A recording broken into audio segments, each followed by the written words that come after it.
নমস্কার, সুশান্ত বিশ্বাস। আমি এই প্ল্যাটফর্মে 12 বছর যুক্ত হয়েছি। থ্যাংক ইউ মার্কিউস এরকম অতি সাধারণ মানুষের জন্য এরকম প্ল্যাটফর্ম করেছেন। অ্যাকচুয়ালি অতি সাধারণ মানুষ, এই অতি সাধারণ মানুষ থেকে এসেছিলাম পার্ট টাইমে ইনকাম করতে।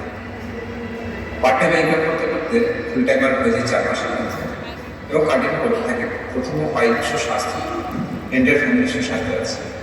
এরকম করতে করতে জাস্ট এই মুহূর্তে এক্সিকিউটিভ প্রেসিডেন্ট হতে পেরেছি এবং এর জন্য থ্যাংক ইউ আমার লাভলি অর্গানাইজেশন থ্যাংক ইউ এবং thank you corporate, thank you জিমরন।